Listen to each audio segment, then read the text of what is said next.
Ça expliquerait pourquoi vous vous engagez pas en politique, parce qu'au fond, c'est à cette échelle-là, c'est plus à cette échelle-là que ça se joue, en fait. Non, les vrais débats politiques ne sont pas posés. C'est-à-dire, je suis en train d'écrire un livre qui est une chronique là, des présidentielles, donc je me suis farci la totalité des primaires, en long, en large et en travers. On ne parle pas de l'essentiel. L'essentiel, c'est la souveraineté, c'est la nation, c'est le pays, c'est son devenir, c'est l'histoire, c'est la vision, c'est quelle place voulons-nous, qui sommes-nous, la question de l'identité française, c'est ça le vrai problème. Tout à fait d'accord. Et le problème, c'est... Ça, je suis tout à fait d'accord. Pas du tout. Non, personne n'en a parlé. Peut-être mal posé. Le problème, c'est les fonctionnaires. Il en faut, il en faut pas. Combien en faut-il? En faut-il en plus, en faut-il en moins? Moi, je suis plus à droite que vous parce que j'en supprime plus. Ah, moi, j'en supprime un peu moins. C'est ce qui distinguait Juppé de Fillon. À gauche, on a des gens qui nous disent, non, les fonctionnaires, il en faut au contraire beaucoup. Donc moi, j'en embaucherai. Vous en embauchez combien? Moi, j'en embauche. Mais la vraie question politique pour les présidentielles, c'est est-ce qu'on continue dans la configuration européenne, libérale? Si oui, la politique n'est pas possible, la politique n'est pas pensable, donc ça sert à rien de nous faire croire qu'on va changer de politique en votant pour machin ou pour bidule, ou alors on dit non, on va recouvrer de la souveraineté, parce que la souveraineté c'est la possibilité de faire de la politique. Sinon on nous dit il n'y a pas de politique, c'est le libéralisme qui est l'horizon indépassable. Comme jadis on nous disait le marxisme est l'horizon indépassable, là on nous dit, même schéma, le libéralisme est l'horizon indépassable. Et si on nous dit mais votre libéralisme, regardez en fait les 25 ans de Maastricht, faisons un bilan. Pas du tout, parce qu'on nous dira si ça se passe mal, c'est parce qu'il n'y a pas eu assez de libéralisme. Comme on nous disait, il y avait du goulag parce qu'il n'y avait pas assez de marxisme. Donc je dis, si vraiment le schéma c'est ça, c'est vous allez choisir votre maître, je ne vais pas choisir mon maître. La première stratégie, c'est de dire on va faire la loi chez les autres, et la deuxième, c'est on va la faire chez soi. Eh bien moi je suis pour cette idée qu'effectivement on fait la loi chez soi, mais qu'on n'a pas à la faire chez les autres. Et je pense qu'il faut laisser les gens gérer leur propre politique pour que nous puissions gérer la nôtre. La diplomatie, c'est ça. Qu'est-ce qu'on va faire dans tous ces pays? Politiquement, vous n'avez pas de famille. Déçu par Besancenot puis Mélenchon, vous dites préférer la pensée politique à l'homme. Quand ce philosophe, Michel Onfray, explique qu'au fond, il vaut mieux Alain de Benoît, qui d'une certaine manière a façonné la matrice idéologique du Front National, que Bernard-Henri Lévy, on perd les repères. C'est un propos de crétin. On me dit, vous ne choisissez pas dans ces trois gauches-là, donc vous n'êtes pas de gauche. Si vous n'êtes pas de gauche, vous êtes de droite. Puis si vous êtes de droite, vous êtes même d'extrême droite. Il y a des gauches dont vous ne parlez jamais. La gauche des paysans qui font des coopératives, des mutualisations. Une gauche qui est la mienne, qui est la gauche anarchiste de Proudhon.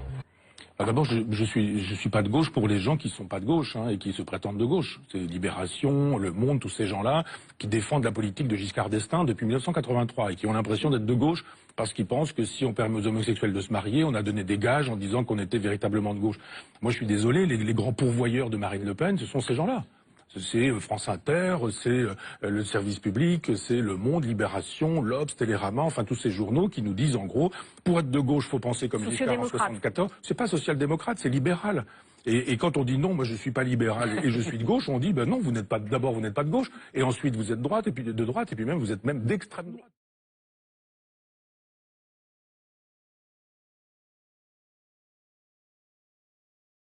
Un article qui est l'article 5 de la Constitution, proposé par Charles de Gaulle, ratifié par 82% des Français en 1958, avec d'ailleurs 80 et quelques pourcents de participation, de telle sorte que 2/3 des électeurs français de 1958 avaient approuvé la Constitution. Et l'article 5 de la Constitution nous dit que le président de la République veille au respect de la Constitution. La moindre des choses, quand on brigue cette fonction, c'est justement de veiller au respect de la Constitution et donc de la rappeler. Que la dernière phrase de ce formidable article 5, c'est là que doit se situer l'élection présidentielle, et non pas dans des débats où il est question de la recette de la choucroute garnie, comme c'était le cas l'autre soir sur TF1, où j'étais évidemment écarté. La dernière phrase de l'article 5 précise que le président de la République est le garant de l'indépendance nationale, de l'intégrité du territoire et du respect des traités. Je fais donc bien de vous parler des traités auxquels nous sommes assujettis.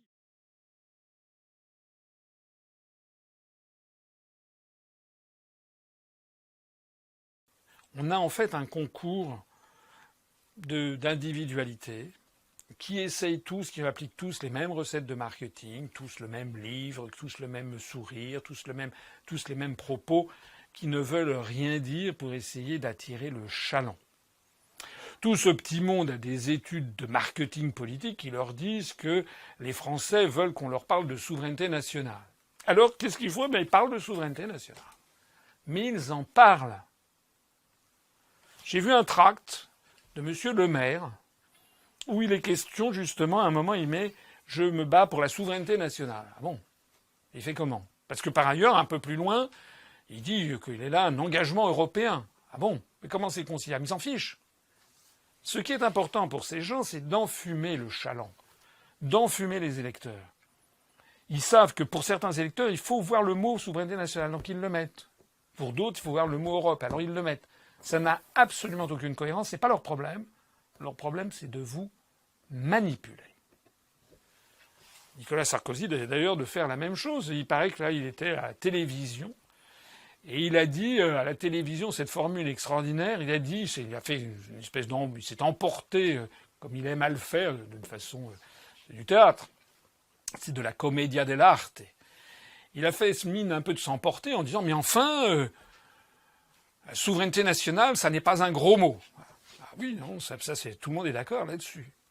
Mais qu'est-ce que ça veut dire quand il dit ça? Ça veut dire qu'il envoie un message subliminal aux gens qui l'écoutent. Il y a des gens qui se disent « Ah, bah tu vois, et ça c'est les gens chez eux, s'ils regardent ça à la télé, ils vont se dire « Ah bah tu vois, il y a quand même défendre notre souveraineté nationale. » Mais ça n'est pas parce que vous dites « La souveraineté nationale n'est pas un gros mot » que vous résolvez le problème de fond que traverse la France, c'est qu'on lui a volé justement cette souveraineté nationale.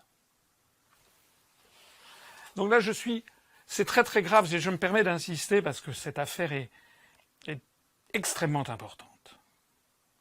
La question qui se pose, c'est de savoir est-ce que les Français, oui ou non, vont se faire manipuler par des mots. Est-ce que les gens qui m'écoutent peuvent comprendre la différence qu'il y a entre quelqu'un qui dit la souveraineté nationale, ça n'est pas un gros mot, ce qui ne veut rien dire, ça ne comporte aucun engagement. M. Sarkozy, M. Le Maire, M. Juppé, qui font tous même référence à la souveraineté nationale, ne proposent absolument rien pour rendre aux Français la souveraineté nationale. Ils font un mot simplement. Est-ce qu'on peut bien comprendre la différence qu'il y a entre ça et ce que je dis moi depuis plus de 9 ans? C'est que la France est malade, et le peuple français est malade, qu'on lui aurait volé leur souveraineté, c'est-à-dire leur pouvoir inaliénable de disposer d'eux-mêmes et de l'avenir de la France, et que donc il faut la leur redonner, et que redonner aux Français la souveraineté nationale, ça veut dire sortir de l'Union européenne, et il n'y a qu'une seule possibilité, c'est l'article 50 du traité de l'Union européenne, point. Récupérer la souveraineté nationale, ça veut dire sortir de l'euro. Point.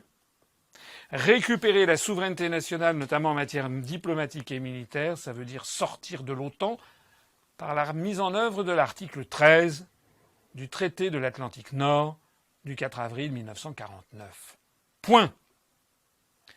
Donc tous ceux qui vous disent la souveraineté nationale n'est pas un grand mot, je me battrai pour la souveraineté nationale, je suis fier de la France, vous mentent puisque aucun d'entre eux ne vous dit les médecines exactes à opérer, celles que je viens de dire.